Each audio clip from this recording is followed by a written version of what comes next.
Yay! Welcome, Alexander Falls. Alexander Falls in the Thank house. you. Wiki wiki. Yeah. So, for those who don't know Alexander Falls, he is an artist working with natural pigments, which is so cool in itself, as well as an entrepreneur and a life coach. So, a very well-rounded package indeed. Not that we're going to put you in a package, Alexander. Don't you worry about that. Alexander's based in Good things come in small packages. like a pearl. So Alexander is based in Popayan, Colombia, and as well Rochester, New York, and migrates between the two and sharing his art, sharing his magic, whatever's coming through as well. And music, talented musician too. So a very interesting human that we have here with us today. And I'm really excited to speak with you, Alexander, about your journey, basically unlocking your soulful expression, one that is different to the mainstream, let's say, or what it took for you to really like claim who you are and not fear the judgment. And if the fear came through, what you did about it. And if there were decisions on the path where one was taking you maybe outside of your comfort zone and another one maybe was more your comfort zone, how do you navigate that situation as well? So, this conversation, I'm super happy for it to flow as it needs to. The stage is yours, Alexander, to start with what did it take and what has it taken? And what does it still take for you to stay aligned with your truth as your soul wants to express it? So I might get lost and you can reorient me, or I might ask you to re-ask the question. But I have been thinking about this as you're asking me. When I was young, my parents broke up. And before they broke up, there was a lot of um, kind of domestic violence. My dad drank a lot. My mom was pretty sad. They would fight often. And then I think when I was 10 years old, I was with my dad and I suffered a sexual violation, which um, I think I had already kind of suffered a lot of like pretty extreme stuff, but that was kind of extreme in a whole new way. And it kind of, the way that I understand it, it like severed my soul, or it severed the different parts of me. I'm not sure if I really believe in the soul, but it severed different parts of my psyche.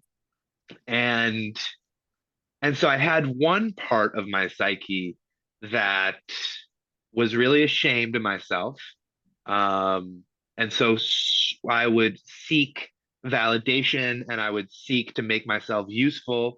I would seek to care for people more than myself to assure that I had a place and that I was loved because I felt that I wasn't really actually worthy of that love. And then Mm, there was the other part of me that lived in secret, that mhm, kind of lived in total disregard of what anyone thought because it was a secret. And so it didn't matter what anyone thought because no one knew, right? And in that place of secretness, I would make things. I think, when I'm by myself, a major coping mechanism for dealing with that pain and trying to express that pain for myself and for my own enjoyment. Um, mhm, I would, I would sing and I would draw and I would do it in a safe place, which was a fantasy place where I was the king of my own world. And, yeah, nothing could hurt me because I owned it and created it, and no one had any say because it was all a secret. yeah. And in that place, I learned that, anything is possible, really. And the things would begin to overlap where people would say, "Oh wow, you're such an amazing artist. Like, how did you do all this stuff? This is crazy." And I would kind of think to myself, like, well, if you knew the dark well that I exist in order for this to create, like, you probably wouldn't like me, and you might not even want to do art anymore because there's so much truth to the reality that is like, I'm doing this to stay alive. I'm doing this to give my life meaning. And when I say I'm doing it to give my life meaning, I'm doing it to give meaning to a life that otherwise has no meaning, right? I'm doing it to redeem my soul Mhm. in the moment, it's just so I can, for one moment of a fantasy in creation, feel loved and Wow. feel um, meaning and purpose. Mhm. Mhm. And um, Yeah, and yeah, actually, so I still do that. The continuation yeah. of that is, I really believe in the power of art as our own healing. And I Mhm. think that art has been betrayed by society and capitalism to and we judge it on its worthiness of consumption instead of its Mm. worthiness of production. And it has great, great value to me Mm. when I'm producing the something that only I can produce, and I am Yeah. expressing something that is unique to me, the Mhm. culmination of all my experiences. And it Yeah, is it is absolutely. a deep source of meaning for me. And so I always try to reorient myself, though um I fall temptation to wanting external validation, because there's the other part of me that thrives on external validation and has a really hard time giving it to myself. So it's easy to get caught To in outsource that. that kind Mhm. of, yeah, right, in the no man's land in the middle. And so it's always been kind of a reoccurring moral to say, no, I create for myself and I stand by the selfishness of that. And I try to bring love and compassion to that term selfishness that so often is, Mm. demonized Mhm.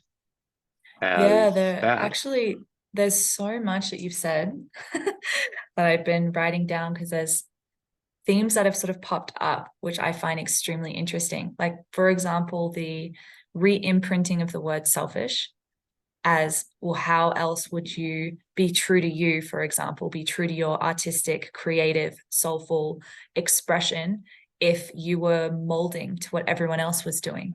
There would be no you. There would just be whatever default collective program was sort of running most strong, perhaps. So I hear you on this one, which is interesting. As well, I want to speak to more the role of suffering in this entire process of self actualization, let's say creative self actualization. Because this is something I feel in the modern society, we're all getting really precious about. Like, trigger warning this, don't offend me that. And there's merit to that, absolutely. We're becoming more conscious of the way we're connecting and communicating. And yet there seems to be, I feel, and have observed, like this shying away from even shadow integration, learning about ourselves beyond just who we are in the light, but also like, for as you spoke to the trauma of your childhood and how this has influenced your entire life and has guided you to seek meaning out of what you deem a meaningless existence in some respects. And so you even hear the term, it's been around archetypally, let's say, of the suffering genius, Van Gogh, drinking yellow paint, going through massive waves of depression and so misunderstood by society. And for you, as a very actualized artist, very much, at least from my awareness, I'm curious to hear more of your own perspective on the role of pain and suffering in accessing truth and accessing, yeah, for sure, meaning, but as well the power of art as a healing modality. Yeah. I think the important piece for me in this discussion is the understanding of health. I read in a book, I think it was somewhere around the 1940s when pills became very prominent in Sure, medicine. sure. And there was kind of a branching, the trunk of medicine branches early, and there's a vein, that believes in fortification and preventative care and the integration of the complete being and its connection with everything else. And then the other vein is um, symptomatic treatment and scientific Exactly. reduction. Yeah. And, we can be healthy by avoiding everything, right? So basically, one side says sterilize your environment, avoid everything. We can, fix anything with a Yes. pill. And the other side says fortify yourself, make yourself stronger, feel the pain, do the work, complete your connection. And, so if our society was one that the first vein was more um, prominent, Integrated, I think that maybe holistic. this Yeah. wouldn't be the case, that Mm-hmm. more people could be creative in that way, and Mm-hmm. that we wouldn't have this because it is sad to me. I mean, as much as I do love my work and I'm proud of it, I really do question sometimes. I think that's one of the hardest, most like powerful things of really when I stand in my power, I can love myself despite the things I've been through, though, if I had to look at myself as a little child, I would want to save me from all of that, Mm-hmm. and if I had the chance, I would. I think, Mm. is it worth it really? In some cases, I don't know. It comes at such a cost in a society where these things are make us outcasts and, make us mentally ill and make us, all of these things. So, Mm. um, yeah, Thanks the for role speaking of to that. suffering is important, but it's not the only way to be creative. And I think in my case, like I said, there was a darkness to that secret element. That secret element is very selfish, and sometimes there's a positive light to selfishness when we're thinking of ourselves in the future and we're thinking of ourselves in the past and we're thinking of our greater selves that involve our communities and our earth and our universe. But also, in that dark, childish survival mode, there is a priority on the immediate self, Yeah. without a regard for the future, without a regard for the past, without a regard for the relationships that exist. And that's dangerous, you know. Mm-hmm. I think that speaks to the meaning, if we are quote unquote meaning making machines, if we can reduce it to that, then what if the seeds that sort of catalyze it, for example, with the suffering, let's say, and exactly, it doesn't have to be that, okay, I can only be an artist if I've suffered. I can only be this if I suffered. And then the whole imposter syndrome thing can come in, whatever else, whatever other program wants to sort of fill the slot of our wounds, right? So maybe a way to somehow navigate this, or at least being aware of the systemic issues that reveal themselves to us as beings who have experienced suffering. And we see that roots of that are the roots of the unhealthy society, let's say. And this could go back years and years. This could, in non-linear time, who knows where it really began. And yet, perhaps from that place of pain, or from that place of really feeling that this existence has so much process to move through, whether it's personal, whether it's collective, whether it's ancestral. Like, even if us in our own personal lives have had a relatively quote unquote easy life, there is still pain that is present. And the power of art, I hear even what you're saying, like accessing our greatest selves to even harness this tool or harness our essence to heal Earth, to be of assistance to evolving the systems in a better way that is more holistic, that is more integrated, that is not reducing, that is not just separating, that is not just saying, you're this, you're that. There's no in between.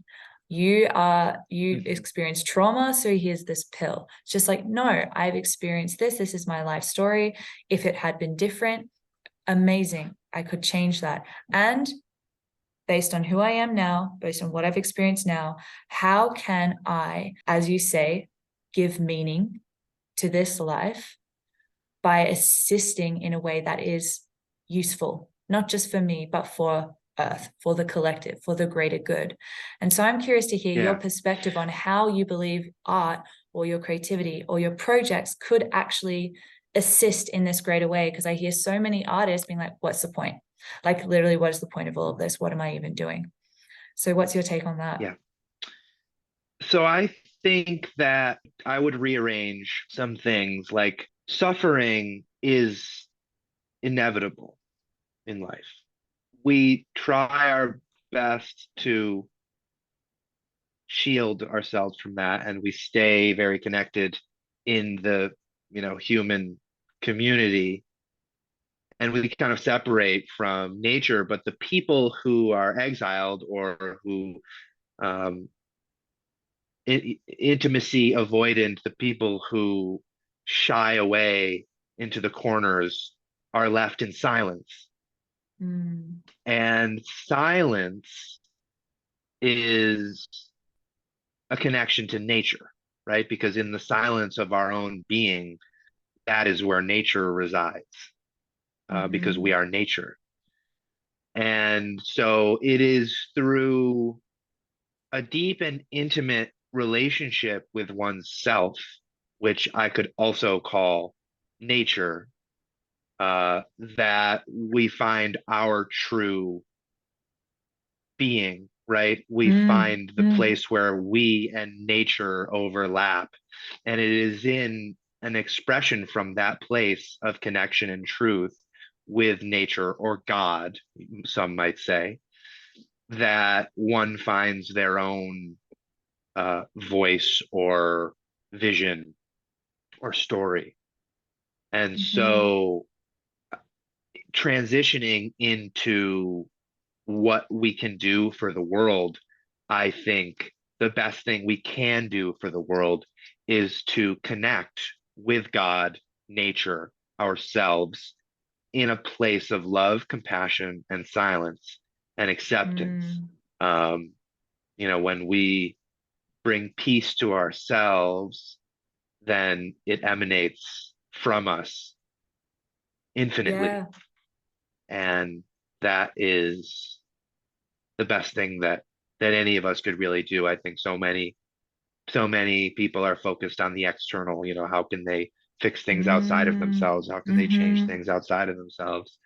And Mm-hmm. my focus is inward. And I also think that it is out of respect and humility that I seek to bring compassion and love and safety to my inner self, and Mm. recognize it as an immense job, that if I am able to do it well, it will be a huge accomplishment.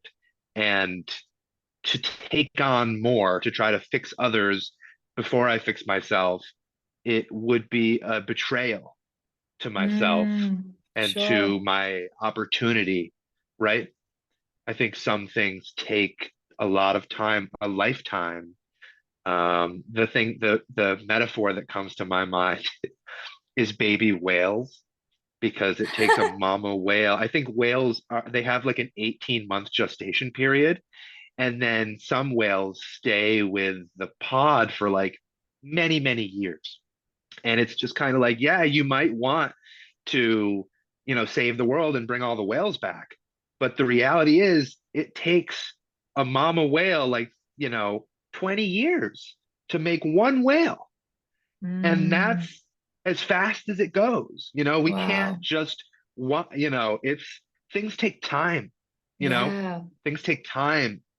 And so yeah, I would focus my healing energy and prayers for the world inside myself. Wow, thank you so much for speaking to that. What your words sort of elicit in my being right now is that of yes, yes, exactly.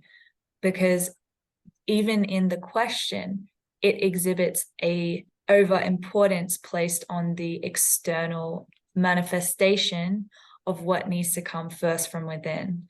And so if you're acting from a place of rescuer, which is inherently in the drama triangle, which is some form of self-sabotage, whatever you do on the Mhm. outside is somehow with that flavor, it's tainted. It's like the power of intention also holds this inner connection, this inner process of identification and realizing the inherent connection with nature, and nature as being this unfolding, interconnected process, which is creation in action. And you, in Mm, the silence of your own being, recognizing that inherent truth, that you are that. And so it's not so much a matter of saving something outside, because you are nature, you are the outside as well. And so if you can connect to the inner, then like what Tom Montauk says, the vibration you hold determines the realm you establish. So what realm are we establishing based on the vibration we hold within us? And if that vibration is, as you said, of peace, of compassion, then naturally, right, we are going to create that outside. And so then the ripple effect of that, I see it as, well, the answers will come. You'll be drawn to a certain place, a book, a person, a conversation unfolds, and then new ideas come through, inspiration in spirit, spirit flowing through right. you, right? So it's sort of this organic process rather than a fixation on, as you said, save the whales. And exactly, this takes time. So how do you feel this process of accepting that things take time? Like, how much space for that is there in your experience when there is a lot of stuff happening, when there's always somehow this sense of now, there's a lot of emergency, urgency that's being like pushed into society? How do you stay connected to that inner silence? Do you have a practice? Do you have even advice for someone who's listening to this who's like, I don't even know where to start? What do you mean connect to the silence of my own inner being? Sounds great, but wiki how, please? Yeah. Yeah. I think what we're talking about is also reminiscent of the two branches of the tree. Like, do we seek to heal things symptomatically, or do we seek to heal ourselves from the core so that we're ready to Yeah, battle, any danger? And I yeah. think I think about the education system similarly, like, do we seek to make people good at one thing, or do we seek to Mm-hmm. make people good at knowing themselves and learning so that they can Mm-hmm. adapt to any situation, Yeah. right? That is how nature works. And, the simple answer to being with yourself in silence is to sit without entertainment and without speaking, and to exist in that space. Really kind of simple and maybe vague, but it is just what it is. Um, we are nature. Nature is within us, and so when we sit in silence, deep eternal truths about the nature of the universe are revealed to us. Mm-hmm. Uh, and I would speak to that as well. So, um, there feels like an urgency to save the planet, to save the suffering, to, save the rainforest, to save the animals. Yeah. And that's true, you know, that is true. And also at the same time, this is the nature of the universe. Life is the nature of the universe. Some people think that it's all a fluke, right? I think that's the Mm. common, like, when you become atheist, you say like, oh yeah, this is all just some weird ass random thing, and we just happen to show up here, so like nothing really matters. But the thing is that this is what happens when the conditions are right, right?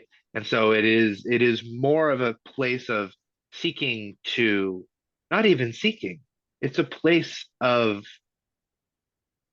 existing, of being a part of the universe that made you, all things good and all things bad. This is not something that can begin or end, right? This is something Mm. that is, and Mm-hmm. we are so intimately a part of it that it's almost impossible for us to fathom, right? Mm. Sure. And that is the kind of place that you have to go to when you're grieving because you lost a family member, because you lost a loved one, because you were, violated or wounded, the struggles of Yeah. war, the burden of having hurt people. It's when you wish you were dead, right? It's like when you're struggling with suicide. Mm. It is at Sure. at those moments of deepest rock bottom that we are soothed by the reality that all things are the way they are because this is the nature of the universe and it will always be that way. And there's both a disappointment and a great relief in that truth, right? Mm-hmm. Because it takes away our power, but it also gives us pertinence forever, it Mm. gives us place. And so we come to this place however we can, whether it's through books. I deeply recommend Deepak Chopra, Thich Nhat Hanh as great resources. And we try to build the neural pathways, we try to build the habits that take us back to this place. Another thing that I use is nonviolent communication, which is Yeah. not only seeking to express the needs we have and listening to the needs of others, but more importantly, removing the perception of external judgment. Is this Yes. worthy of saving? Is this worthy of punishment? Is this good? Is this bad? Is this cool? Is this uncool? Is this Yeah. eco-friendly? Is this, whatever, conservative? Um, when we judge things on an external scale and we judge ourselves on that external scale, it justifies both our empathy and our hatred. And it fuels Mm. all the violence that has ever been in this world, right? And so when we can remove ourselves from that prison of a perception that is external judgment, we Yep. can seek to truly care for Yes. ourselves and others without um, yeah, without expectation and without judgment. We seek to care typically primarily for ourselves and then others. And so this is another tool that I use when I'm living my life, when I'm listening to someone having a conversation, when I'm waiting in line at the gas station, when I'm, wherever I might be and I see the world Mm-hmm. around me, I can choose. I can look at it through a place of judgment and I can place myself somewhere on that list, or I can Mm-hmm. say, what is in need of care, right? Yeah. And when I say what is in need of care, the world is an open place full of just joy and opportunity. And when I judge, it becomes a terrible place of violence. Yeah, absolutely. And even when you can see the world through this place of care, like I know in my own experience, when I have been the most isolated within myself, it's from this place of fear of judgment, fear of rejection, fear of failure, fear of getting hurt. And living from that place only breeds more reasons to stay in that place. And yeah, this shift from seeing the world from a place of or a source of judgment to a source of, well, even what the author of Nonviolent Communication, Marshall, I forgot his last name, but what he said is, how can I make this moment, Rosenberg. Marshall Rosenberg, thank you. He said, how can I make this world more wonderful? How can I make this more wonderful? And I really love that. And I feel there's absolutely merit to that. The lines could blur between, okay, I'm going to be the rescuer again. Though I feel the key here with everything that we've spoken about is, okay, but bring it first back to you. From what place am I acting from? Am I acting from this place of, I need external validation, so I'm going to do a nice thing, or I feel good in myself. I genuinely want to show up in a way that is open and loving and compassionate. And speaking this Right. sounds great, Right. right? But then it's just like, okay, Right. what? Well, I think the other, the point that I would jump in really quick and say to Yeah, apply it, which I please, think is where you were going, for is sure. empathy, right? Empathy is something that's glorified in our Mm-hmm. society, though I think it is a blind spot. Sure, the Mm. external validation, but also when you judge, you're judging the opposite of your judge is your empathy, right? You have empathy for these living things. You have empathy for, the children. You have empathy for the animals. You have empathy for the earth.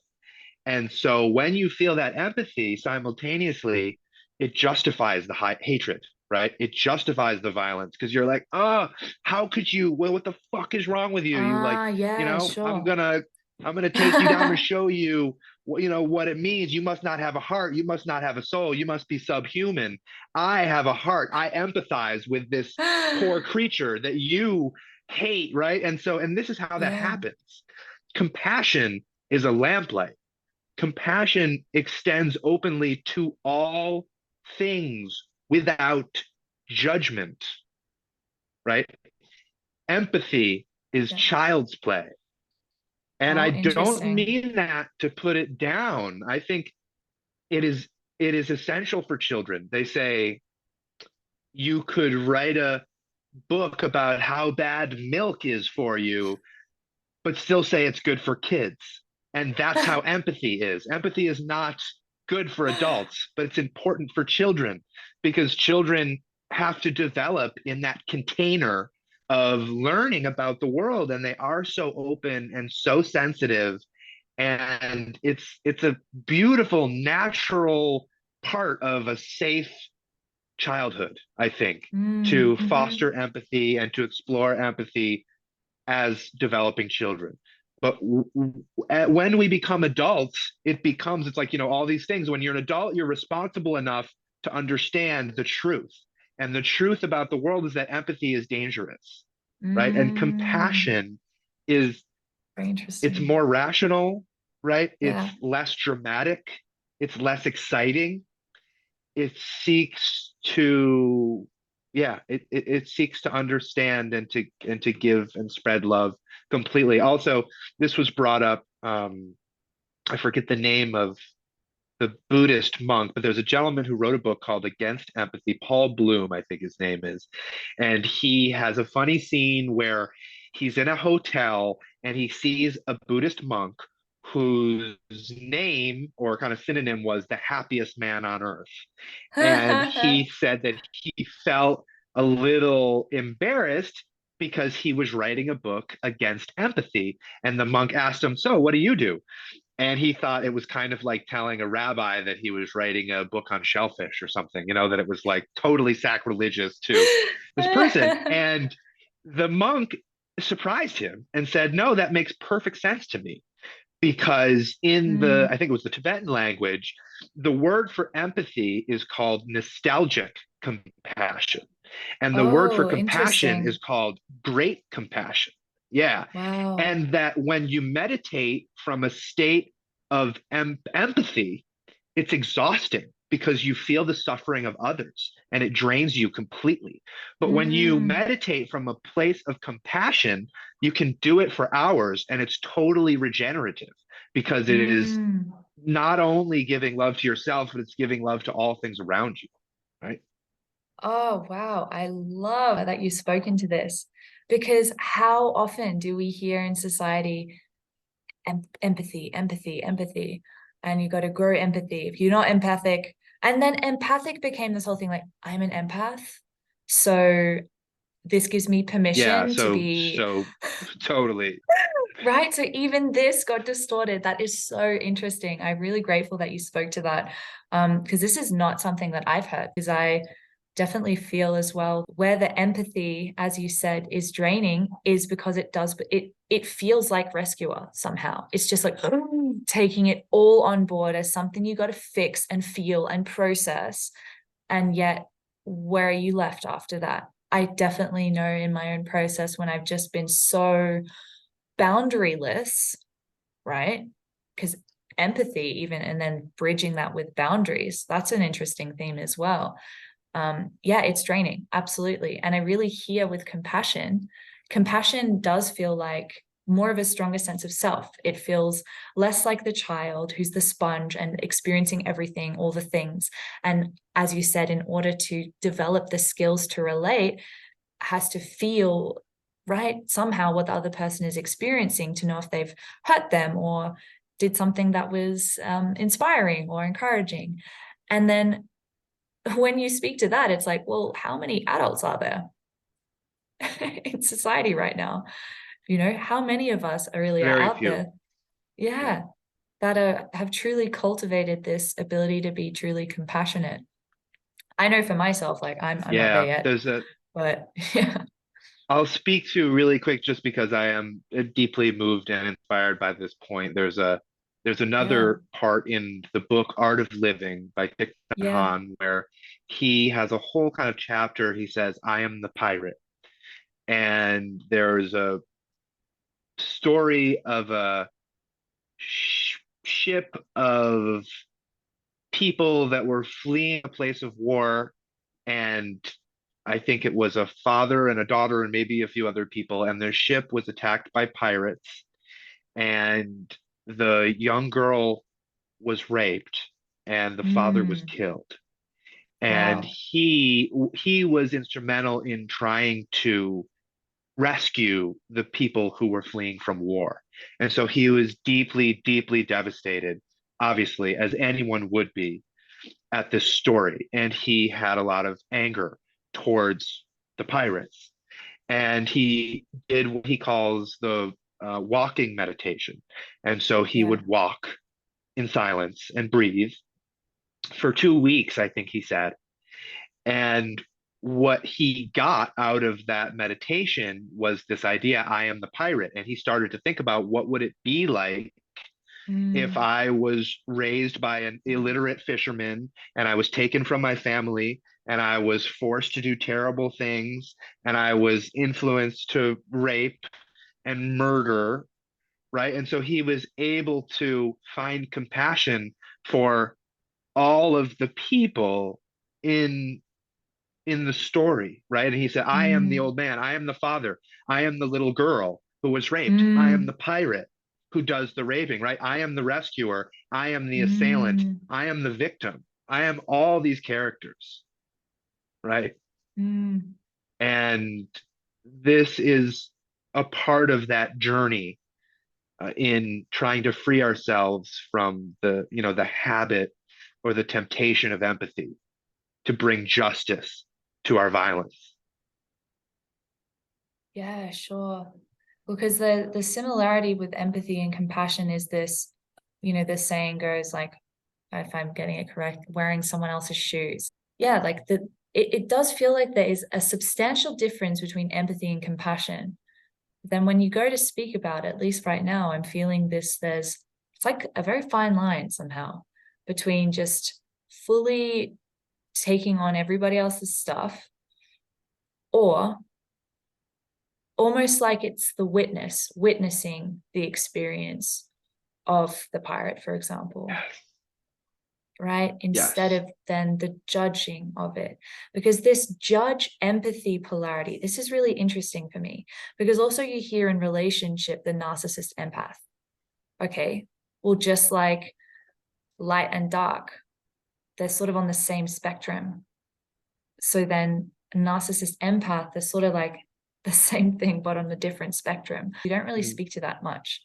I'm curious to hear your perspective on how, if it is possible, everything that we've spoken of, or at least this last part about the compassion, the empathy, how can that be channeled through your daily life, through your art, for example? How can that give meaning to art? Mm. Is that something that you've consciously played with, or does it somehow happen because that's the space that you're in when you're creating, let's say?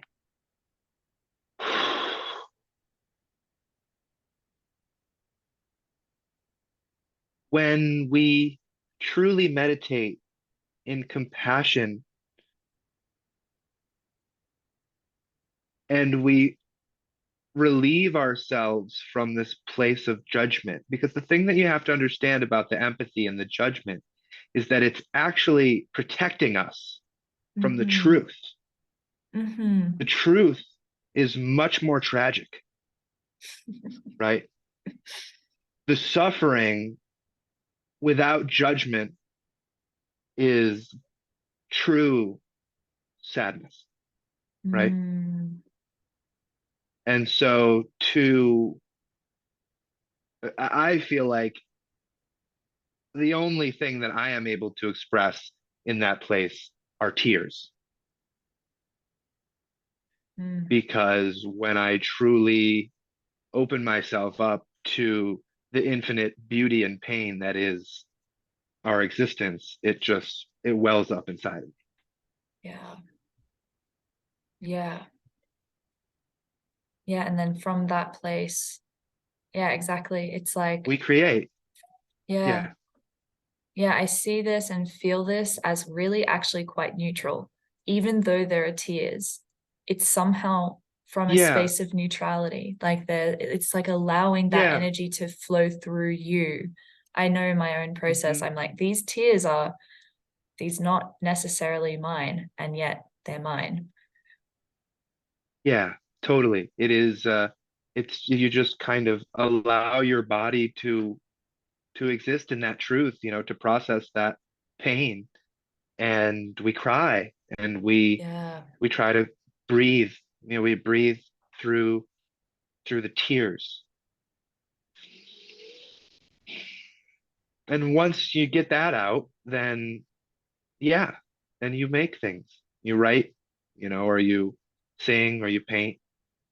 And yeah, Mhm. there is an immense neutrality and open space, once you are existing on that plane of just openness and compassion. Um, it's the best place to be. And I think that's why so many people are like, "Oh, how can I make my art cool?" And it's like, "No, you've got it all wrong. That's from the top down, It's like, Yeah, how can I exactly. be the happiest I can be? I can be the happiest I can be by loving and by finding, Mm. compassion and by crying for the pain that exists and without, yeah, without hatred in my heart. And when you're there, anything you do is awesome. Even if you make a Yeah. loaf of bread, even if you sweep the Yeah. floor, like it Yeah. becomes divine, right? Yes. And this is the art of living. And this is And something that I this really, is the art of living. Yes. exactly. Yes, because this is something that I speak to in my work as well, that we get so fixated on the product, the thing. And yet there's this link that we need to bridge, that art is everything. Art is the way you make the bread. Art is the way that you wake up in the morning and the thoughts you have. Art is the way you weave your day, what you fill your time with. And this is also just, yeah, such a topic that I find really interesting because it's such a holistic, integrated perspective. One that is, if we're using the example before, like the symptom, and maybe the symptom being the product of the art that you create, rather than the whole entire process that led to that exact thing. And how it's in these conversations where I feel the interconnectedness, the fractal nature of this reality, how the medical system reflects the system of art creation, the way that we exist in this reality. And from that perspective, it's obvious that everything is art because we're the living masterpiece, right? And because art is Yeah. inherently dynamic, it's not something finished or like perfect. Even the word perfect suggests something still No, stagnant. it is the essence. Exactly. It is the Mm-hmm. essence of beauty, right? Which is change. And art and Yeah, I love that. creation, creativity is what healthy humans do. Yes. It just happens, you know? Yeah. This is who we are. Yeah. Yes. I love that. I love that, right? It's not something you have to Mhm. like sit down and be like, how am I exactly going to do this thing? It flows through when the channel is Well, clear see, in that's the as thing is well. that being healthy means being safe, right? If you are safe and free to explore your intrinsic motivation without Mm, fear of reprimand or without the enticement of reward, then that's what happens, right? You make things, you create things, you do things that fulfill that inner want. It is only in a society that we impose the fear of reprimand and the enticement of reward that we become sick and that people mm. stop creating, people stop taking risks because you can make more money if you do the job really quick and you get the job done as efficiently as possible. You know what, that makes At no, what does cost, that make right? sense? It's like, It does. yeah, totally. Hmm. Exactly. Exactly. Yeah. That's Wow. what I think. Yeah. I very much enjoy listening to what you think and speaking to it. What I really love the most from this conversation is how it's spoken directly to this process of art as a living process that is an interconnected system. It's in relation to other things. And so I feel this speaks to what, yeah, I hear a lot like, what's the point? What's the point? Just maybe don't focus on the point. That's like focusing on the product. That's like focusing on the symptom.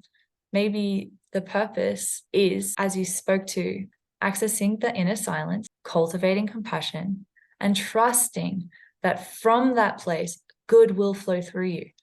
And I feel that is an incredibly liberating perspective to hold and embody in an environment, a society that is pushing a different agenda. So that's a real space of courage also to step outside of the matrix of reward and Yeah. punishment. You know, in some ways, sure, I could say, wow, that was so courageous, you know, but I think there's the part of me that was I exile, you know, because of the suffering that I endured, I Yeah, was already outside of that place, you know, and so I was able to yeah. freely think because, um, and I think the point, you know, people ask, you know, what's the point? I think there is no external point.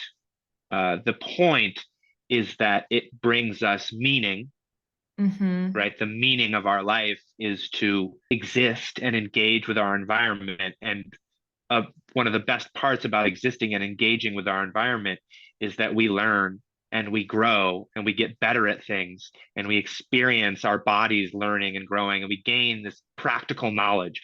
Practical knowledge is so much more than propositional knowledge. People want a Mm-hmm. propositional point of why to make art. No, you want a Mm, practical point, which is that exactly. your body knows how to do something. And when you do it, it feels good. And so you do Yes. it over and over again because it always feels good and it feels better and better the more you do it. And that is how we become closer to God. I think people say humans were made in the nature of the universe, right? We are creators in the way that the universe created all things. At our default, Yeah.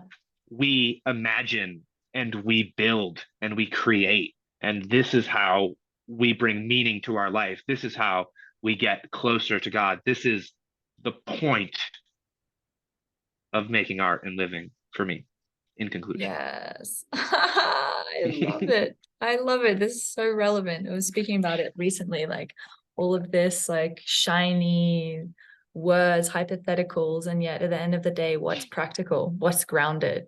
You know, there are all these systems that touch something so subtle, which is beautiful, and yet okay, but how does that benefit you here and now on a very grounded, practical way that you can function and feel good and feel connected and then bring through goodness? I love that. Thank you, thank you, thank you. This was epic. I would love so much for you to share how people can find you, your website, your social media, whatever you're most present on, or where you would like to direct people if they want to see more of the magic that you create. My name is Alexander Fals, Fals, one L. A lot of people want to put two. And you can find me Alexander Life Coach on Instagram or Alexander Falls on Instagram, also alexanderfalls.com or Facebook. My phone number is 585-781-0543. Give me a call anytime. Love that. Yes. My email address is fishdonut1990, FISHDONUT 1990 @gmail.com, just to keep it professional. That's one that won't be easy to forget, let's say. I love that. That's great.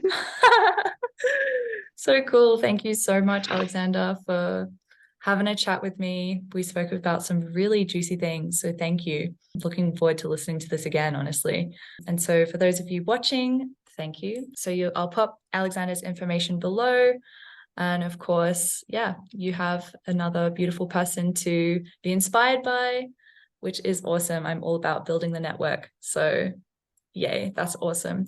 Thank you, thank you, thank you. Thank you, Sophie. Pleasure.